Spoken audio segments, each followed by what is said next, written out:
یہ جو زبان ہے یہ ایک طرف سے بہت قیمتی، اللہ کی قدرتوں کی بہترین نشانی، اور ساتھ میں بہت زیادہ خطرناک اس لیے ہے کہ انسان اس کا غلط یوز کرتا ہے۔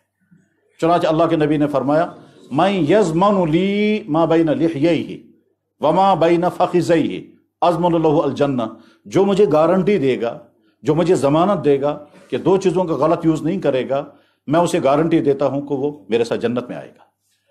وہ دو چیزیں کون کون سی ہیں؟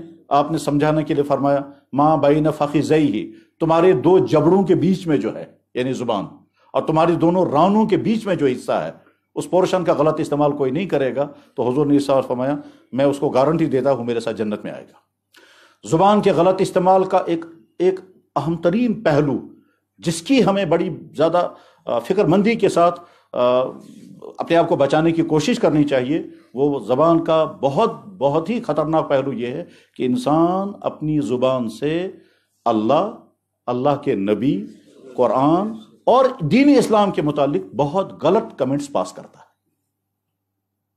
اب اس کی مثالیں بتاتا ہوں۔ بکثرت لوگ زبان سے اللہ کے بارے میں برے جملے بولتے رہتے ہیں اور خیال بھی نہیں آتا۔ سو خدا تھی بوزا سو خدا سے شنگ تھی۔ مجھے ایک صاحب یہیں سے فون کر رہے تھے، کہتا ہے جی میں امام ہوں، میں دعا کر رہا تھا عشاء کی نماز کے بعد، ایک صاحب ہاں کھڑے حمام میں کھڑے ہو کر کہتے ہیں اے کاچو کی دعا کرا یہاں کو خدا چو بوزا، وہ اللہ کے بارے میں سے فیصلہ تھا وہ سنتا ہی نہیں۔ گھر میں خدا نخواستہ وفات کا حادثہ پیش آ گیا، اب انکنٹرول ہو کر کے ہو خدایا یکر تھا ایسی ظلم ایشور اوسوئی نہ کہا۔ ایک انسان بیمار ہے، ہم اسے عیادت کے لیے گئے، اس عیادت میں وہ کہتا ہے میں سن سمجھون میں کم ظلم کرمی چو خدا میں کیا روڈی مصیبت اچھورن او خدایا بکات لوگ تھا تاونس او خدایا بکات لوگ تھا نمرس، یہی جملہ اس نے بولا۔ تو میرے بھائی اللہ کے بارے میں، اللہ کے نبی کے بارے میں تو ایمان والے کو بڑا حساس ہوتا ہے۔ عام طور پر توقع نہیں کی جا سکتی کہ کوئی ایمان والا نبی کی ذات اقدس کے متعلق کوئی خطرناک جملہ بولے، لیکن کبھی کبھی زبان سے تو نہیں دل میں خیال آ جاتا ہے۔ مثلا ہم کسی بری عادت میں مبتلا ہیں، مان لیجئے ایک لڑکے کے کسی سے غلط تعلقات ہیں، مان لیجئے ایک انسان شراب میں پھنسا ہوا ہے اور شوق کے ساتھ پی رہا ہے، مان لیجئے ایک آدمی کو دفتر میں کرپشن کی عادت ہے اور پیسہ خوب کما رہا ہے۔ اب جب ہم اسے سنائیں گے یہ تو اسلام میں حرام ہے تو اس کے دل میں خیال آ سکتا ہے اسلام میں کیا اس کو یہ حرام۔ یہ جو دل میں اسلام کے بارے میں نفرت آئی یہ ہے خطرناک، اور اس میں کبھی کبھی زبان سے بھی جملہ بولتا ہے اے تھا یہ پانون اسلام پان سی نش۔ چنانچہ ایک صاحب نے مجھے بتایا، کہنے لگا جی میں نے ایک صاحب سے کہا تھا یہ جو اسلام اس میں حرام، تب ہے اسلام کو پان سے نشتا ہو، تو اسلام کے متعلق الگ کمنٹ پاس کر رہے ہیں۔ ٹھیک، کبھی ایسا ہوگا کہ ہم کسی کو کہیں گے یار شریعت میں یہ چیز نہیں ہے، کہتا ہے شرع وارا چھن اسمانا، یہ جو ایمان والا بولا شرع وارا چھن اسمانا تل کیا شمانو نہ تھا۔ اس لیے اپنی زبان کو قابو میں رکھیں، اللہ کی ذات اقدس کے بارے میں جملے پاس نہیں کرنے ہوتے ہیں۔ قرآن کریم میں اللہ تعالیٰ فرماتے ہیں وما قدر اللہ حق قدرہ، تم نے اصل میں اللہ کو سمجھا ہی نہیں، تم نے اللہ کی ویسی قدر پہچانی نہیں جیسے تمہیں پہچاننی چاہیے تھی۔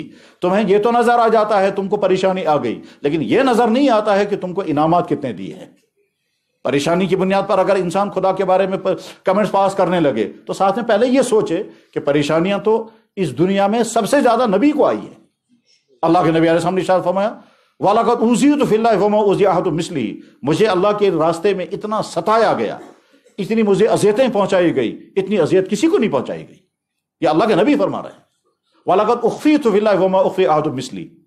معاشی طور پر ذرا سی تنگ دستی آ گئی، اس کے بعد بندہ کہتا ہے خدا میں سمجھو نہ کی میں کے شاہ دروازے باندھ یہ کلف کیا ایشو تھو مدت، میں نے کتنی کوششیں کی۔ بس آپ نے یہ سوچیں کہ جناب رسول اکرم صلی اللہ علیہ وسلم کی اکثر زندگی فاقے میں گزری ہے، اکثر زندگی فاقے میں گزری ہے۔ حضرت عائشہ بیان فرماتی ہیں میں نے حضور کے ساتھ جتنا زمانہ گزارا ہم نے کبھی بھی 2 وقت پیٹ بھر کر کھانا نہیں کھایا، کبھی بھی 2 وقت پیٹ بھر کے کھانا نہیں کھایا۔ یہ حضرت عائشہ بیان فرماتی ہیں۔ اللہ کے نبی علیہ السلام دنیا سے رخصت ہونے والے ہیں اور اس وقت صورتحال کیا ہے؟ 12 لاکھ مربع میل پر حضور کی حکومت ہے، عراق سے لے کر کے شام تک مملکت اسلامیہ کھڑی تھی اور انتہائی مستحکم مضبوط حکومت تھی، بیت المال کے اندر بھی سرمایہ تھا، چاروں طرف سے سرمایہ آ رہا تھا، کہیں سے زکاتیں آ رہی ہیں، کہیں سے عشر آ رہا ہے، کچھ علاقوں سے جزیہ آ رہا ہے، کچھ علاقوں سے مال غنیمت آ رہا ہے، تو گیا خزانہ بھرا ہوا ہے، لیکن حضور کے گھر والوں کے لیے کھانے کا انتظام نہیں تھا۔ اور جب حضور کو محسوس ہوا کہ میں بیمار ہوں، مجھے رخصت ہونا ہے، میری بیوی کے لیے کھانے کا کوئی انتظام نہیں ہے، کئی دن گزر گئے، تو حضور نے سوچا کچھ نہ کچھ انتظام کرنا چاہیے۔ تو کیا انتظام کریں گے؟ بیت المال سے اٹھا کر کے لے جا سکتے تھے، لیکن نہیں، آپ نے ایک یہودی کے پاس اطلاع بھیجی کہ اناج دے دو تھوڑا سا قرضہ۔ اس یہودی نے وہاں سے جواب میں کہا میں قرضہ دینے کے لیے تیار نہیں ہوں۔